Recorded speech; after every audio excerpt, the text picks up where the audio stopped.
time after time after time, he's saying, do not be afraid. And we were out to dinner with friends and we were talking about this idea of do not be afraid. And like the person who had brought it up is like, well, God says, don't be afraid, right? Like, just let it go. And, and I don't think he meant it in a trite way at all. But the recognition is God says, don't be afraid, because we almost always are.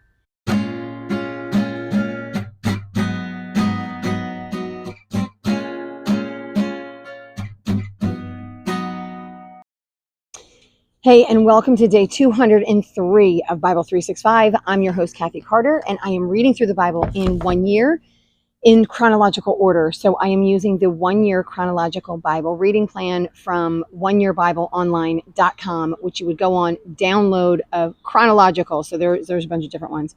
And then download that. It's a free printable that you can just read along with your Bible. So guys, if you have been with me before, we are in the book of Isaiah. We actually have a big reading today. So it's day 203, which makes it July 21st. And our reading is 2 Kings 19, Isaiah 37, and 2 Chronicles 32, 9 through 23. So there's a lot going on, but this is very repetitive. So there's a big reading, but it repeats itself a couple of times.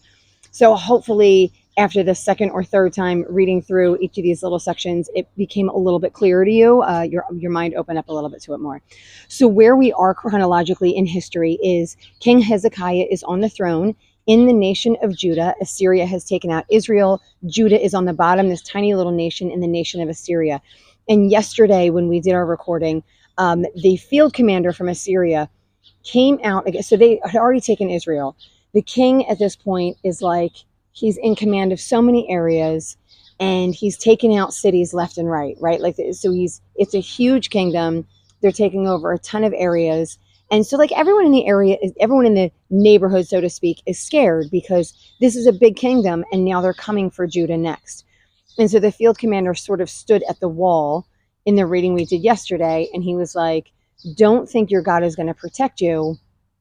Hey, everybody, we're going to take you over, but you're going to come and live with us and everything's going to be great. And so he was telling all these stories to these people. Well, the people went back and they told King Hezekiah. And then so we have today when we start is that Hezekiah, who is the king in the nation of Judah, has torn his clothes. So Hezekiah is a good king. He is a king that is following the Lord. He is a king who has torn down anything and everything that took the people away from the Lord. And now they are currently following the Lord. So he's in relationship to him.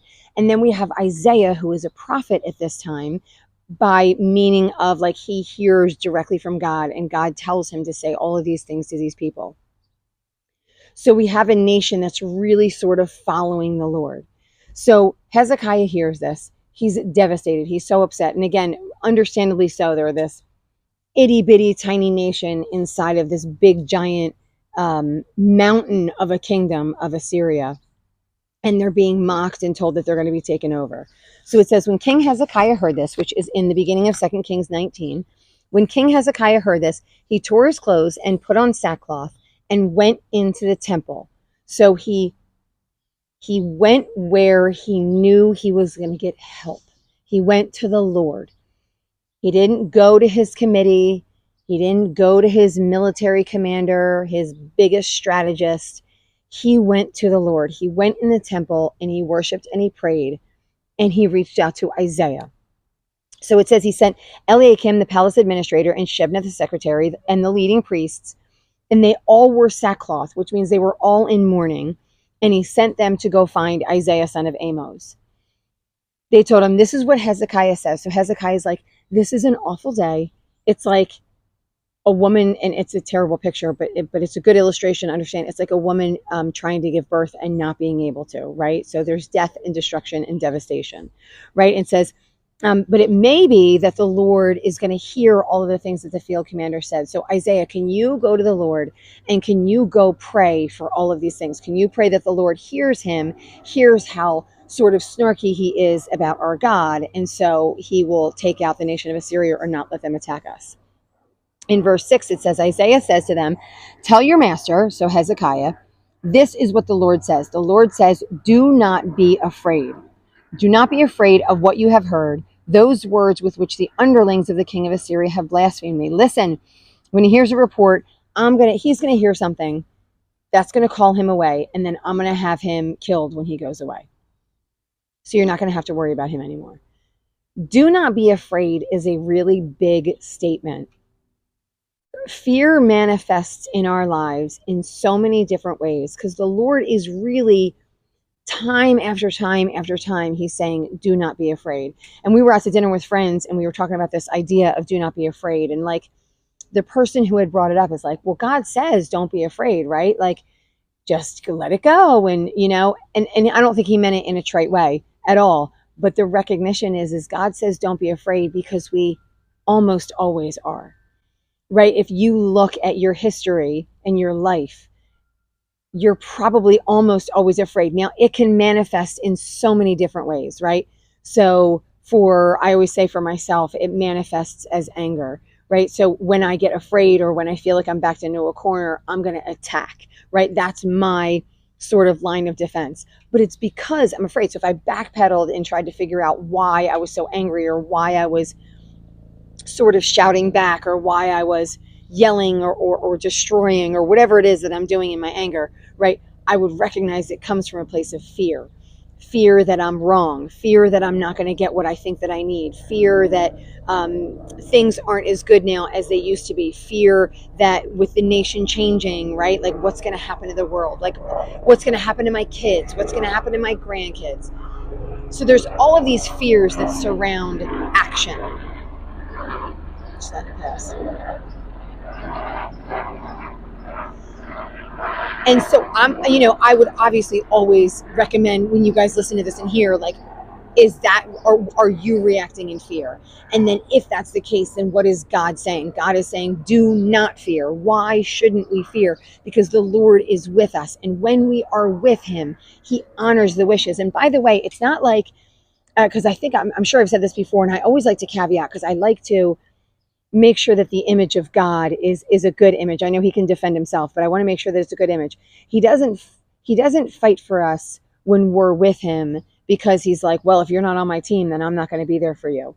He fights for us when we're with him because when we're with him, we are closer in line with his will, right? And closer in line with the things that he desires and wants for us.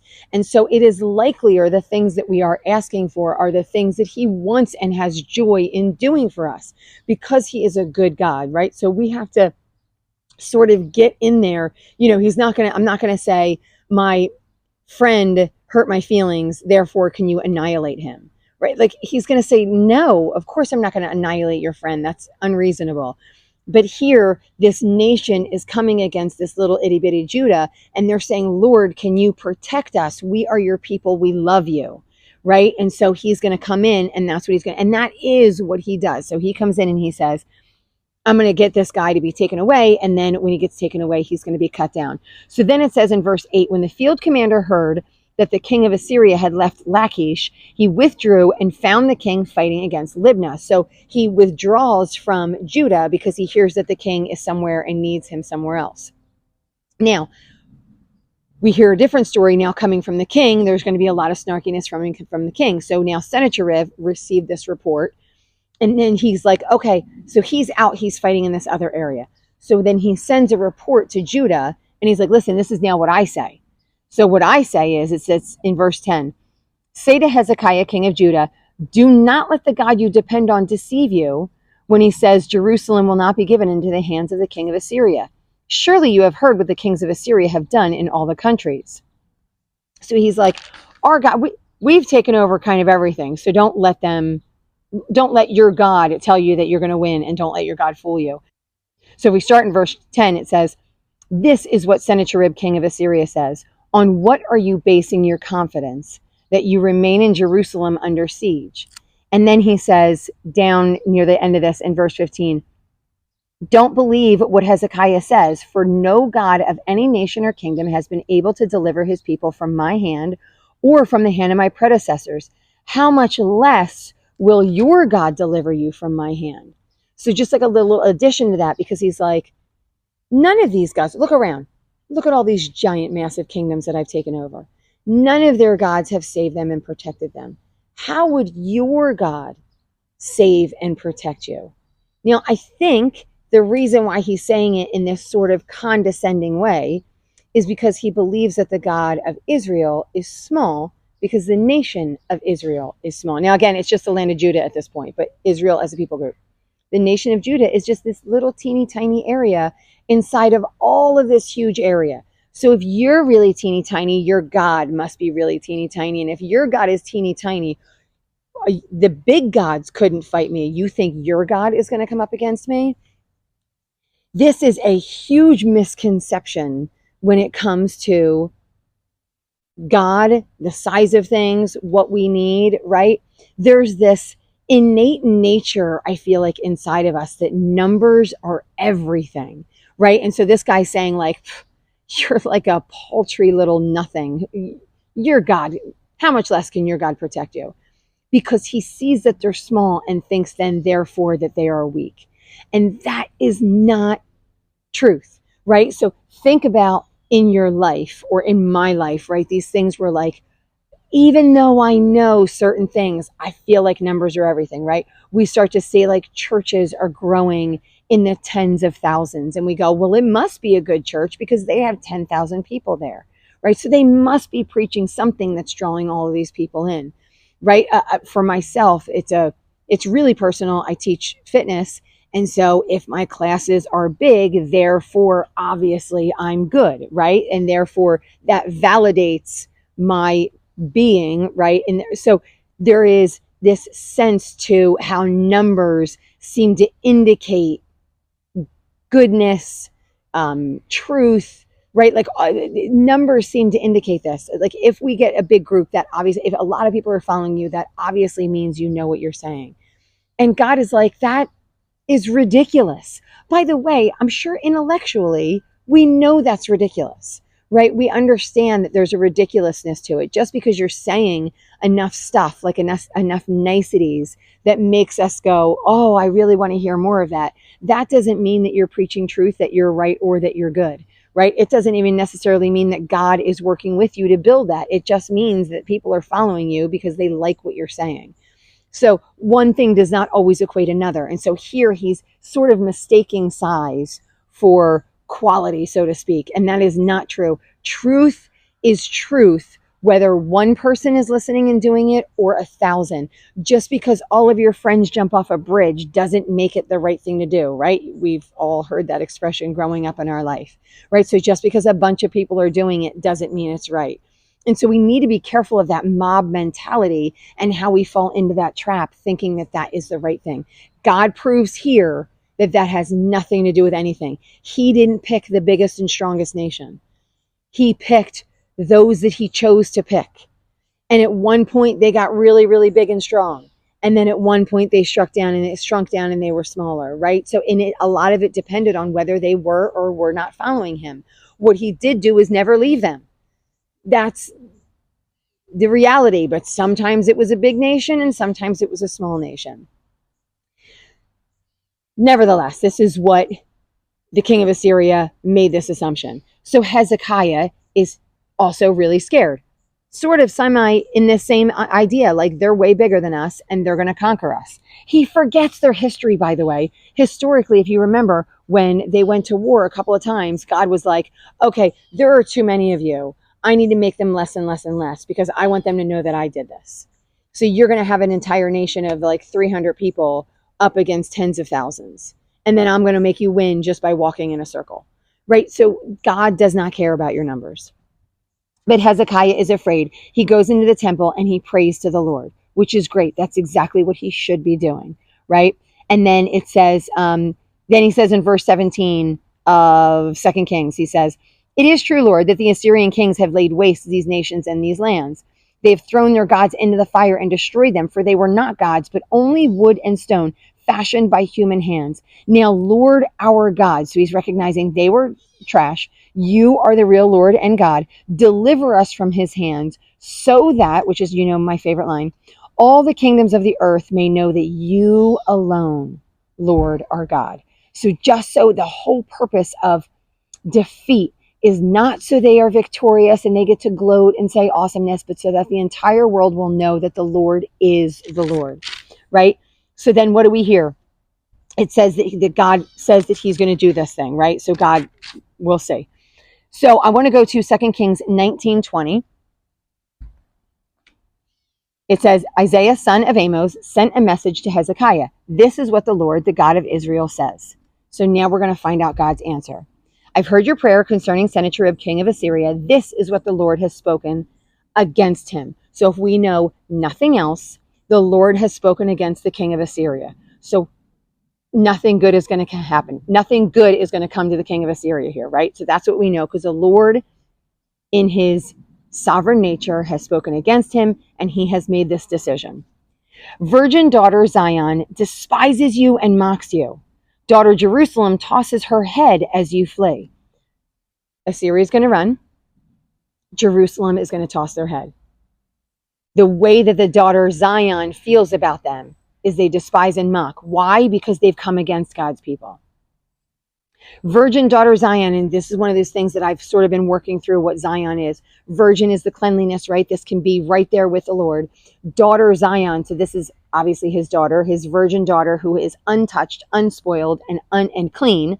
And Zion, which is what I believe is the land and the nation of like perfection, the land that hopefully eventually we're going to be in the kingdom with the Lord one day. And he says, who is it that you have ridiculed and blasphemed? Against whom have you raised your voice and lifted your eyes in pride? Not Judah, against the Holy One of Israel. So you have done this against me. Now, this is a real battle, right? So you thought that you were going against this little tiny nation, but then you started mocking me. This is not about the people anymore. He said, you've said, I have ascended the heights of Lebanon. I have cut down its cedars. I have reached its remotest parts. I have dug wells in foreign lands. I have dried up the streams of Egypt. That's what Sennacherib, Assyria, says. Verse 25, God says, haven't you heard? Long ago, I ordained those things. In the days of old, I planned it. So God planned this stuff to happen. You think it was you. It was not you. I let you, but if I didn't want to let you, I wouldn't let you. I let you, and I let you because my people turned away from me. So you think you've done all these things. You think that you're the greatest nation on the earth and you have all of this power. It was me. It was always me, because I saw my people turning away. And so I allowed your strength to grow so you could take them down. That was my point and purpose. Now Hezekiah has turned towards me, right? Like, so he doesn't say that, but I'm just saying now Hezekiah has turned towards the Lord, right? And so we're going to see maybe some plans have changed, right? So he's saying, I let all of these things happen. These were some of the things that I ordained and I planned. He says, their people, so Israel, drained of power, are now dismayed and put to shame. They're like plants in the field and tender roots, like grass sprouting on the roof. So they've been decimated, and now the little seedlings are starting to grow. So I'm going to say that they're learning their lesson. But I know where you are and when you come and go and how you rage against me. And because of that, I'm going to put my hook in your nose and my bit in your mouth. I'm going to treat you like a trapped animal, like an animal that has to serve me.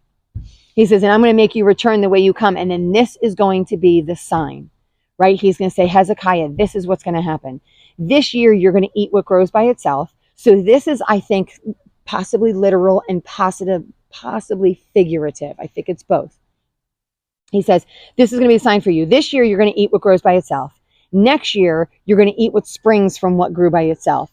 And then in the third year, you're going to plant and you're going to reap. Right? So if we take this as an actual farm, right? So farmland, right now you're in this nation and whatever is on the ground, you're not going to touch it. All you're going to do is you're going to eat it. And then next year, you're not going to touch it. You're not going to plant. You're not going to do it. You're not going to mess with it. Next year, whatever grows on its own, you're going to eat that. And so probably, I'm thinking probably it's going to be not a land of plenty, a land of few, like not very much. It's not going to have a lot, right? You're just going to be sort of eating the leftovers, right? And then the third year, then you're going to plant. So then we're going to start to see some building and some growing. So if we talk about people, which I think he's using this for people, this year it's just going to be what it is, right? These people are going to be here. They're going to start to maybe know and understand the Lord more. Next year, we're just going to grow and build on that. But then the year after that, we're really going to dig in and we're going to plant roots and we're going to, right, like bring everybody back to God again. right? So then everything is going to plant and it's going to grow, right? Because once more, a remnant of the kingdom of Judah will take root below and bear fruit above. So this, now they're going to be strength. They're going to take roots. Everything is going to grow back to its foundations, right? For out of Jerusalem is going to come a remnant, and out of Mount Zion, a band of survivors. In verse 32, it says, therefore, this is what the Lord says with Assyria. Assyria is not going to enter the city. He's not going to shoot an arrow. He's not going to come with you against a shield. He's not going to build a siege ramp against you. And it says, by the way that he came, he's going to return. He's not going to enter this city. If I go to 2 Chronicles 32, it also says, the Lord then sends an angel who annihilates all the fighting men and the commanders. So I think it says something like in the hundreds of thousands. An angel comes in and just decimates the entire nation of Assyria. That's coming after Judah. And then in verse 22, it says, so the Lord saved Hezekiah and the people of Jerusalem from the hand of Sennacherib, king of Assyria, and from everybody else. He took care of them on every side. And then everybody brought offerings to the Lord, right? For the Lord.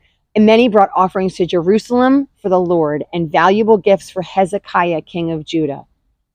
From then on, he was highly regarded. Because of this great win, now Hezekiah, who is the king of Judah, who loves the Lord, who has instilled the Lord in everything in the nation, this little tiny itty bitty bitty, he won this great battle. And now everyone is looking on Hezekiah and saying, wow, they're holding him in high regard. And by the way, he holds the Lord in high regard. That's the point and purpose, right? He did this so that, and this is the victory that came from it. We got to keep our eyes on the prize. We have to always be looking to the Lord. If you are someone that follows and loves the Lord, you need to be focused on him and him alone. When you are afraid, when you are angry, when you are frustrated, when you write any of those things that manifest in a certain way, but are absolutely fear. Sorry, just making sure my mic was on, but are absolutely fear. Those are the areas and the times where you need to just give anything and everything over to the Lord, be in prayer, hand this over to him because we know you're afraid. And he says, don't be afraid. I am here for you. Right? So that's how I'm going to end today. If you guys stuck with me, I want you to like it, share, subscribe to the channel as always, right? And I want you to keep reading. See you guys next time.